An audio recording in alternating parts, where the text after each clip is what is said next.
Social Services Minister Christian Porter says welfare spend is around $160 billion a year and predicts that, without further restraint, this could expand to $277 billion by 2026.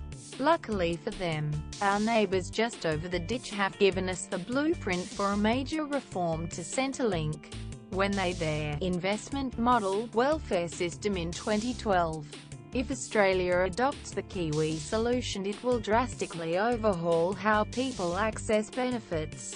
And one thing's for certain, the government is planning to get a whole lot more personal about how you live your life. If you don't measure up, your Centrelink benefits, like carers and job seekers allowance, will be cut, and taking a holiday while on benefits will be a definite no-no. One of the first groups that could feel the winds of change are students. Speaking at the National Press Club on Tuesday, Social Services Minister Christian Porter released a new study on welfare and said the Centrelink system was a failure. For too many people in the system, money flows, nothing changes, and lives are not improving. Social Security currently costs Australia $160 billion a year, the equivalent of 80% of the amount raised in income tax, said Mr. Porter. By 2026, that figure could rise to $277 billion annually, while the lifetime cost of providing welfare benefits to just Australia's current population will cost $4.8 trillion. Across the country, 48% of households were paying no net tax, the minister said. The situation where you have half, and potentially more, households drawing from the system than contributing to it is like a snake eating its own tail. The current system was an example of intergenerational unfairness, he said, as tomorrow's taxpayers paid for their own welfare as well as paying back the debt of the current generation. There are three groups of welfare recipients who might want to look sharp, as they are the ones the government wants to focus on first. All eyes are on New Zealand and its controversial reforms that have netted Wellington $12 billion in savings already. With NZ having a population 5 times smaller than Australia, you can see how the guardians of the Canberra coffers are salivating. But critics say the poorest are the ones who suffer the most. What does an investment approach to welfare mean? It means you invest more in people you expect to be on welfare their whole lives and provide them with educational opportunities, counseling and job training from the start. Young parents, for instance, might get help with child care costs so they can study. The idea being you support people early on but save money in the long run as they move off welfare. How does the government even know who's going to be on welfare their whole lives? Here's where it gets all a bit Big Brother. They know because of harnessing big data, using modeling insurance companies have harnessed for years. The Kiwis can work out what groups will have an increased lifetime liability, and so focus on them. Groups such as, you guessed it, young parents, carers and students. Sounds fair enough, but there's a catch, right? Who? Talking to the ABC, the architect of New Zealand's welfare reforms, former Social Security Minister Paula Bennett, said the approach was a bit of carrot, a bit of stick. Quote, basically, the government will pay for you to get on the career ladder, but if you don't fulfill your social obligations, you'll be cut off.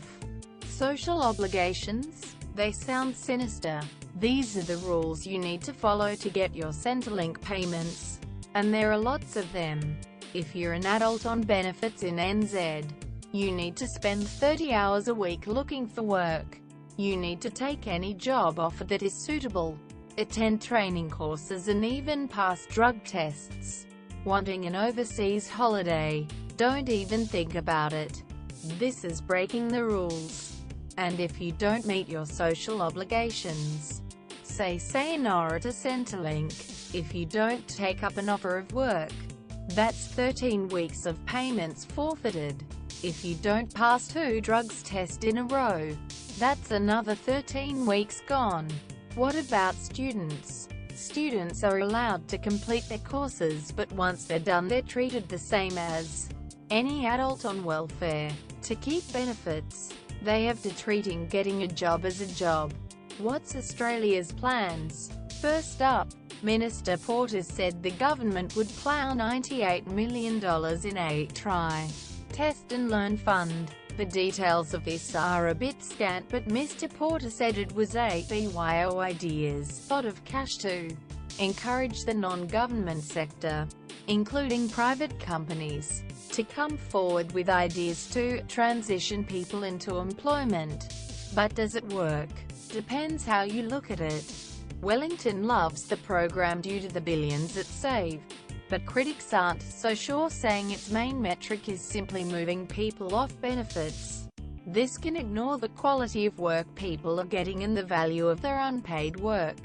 For instance, a carer who now works part-time in a low-paid job may need to access even more government funding to pay for someone to help the person they care for.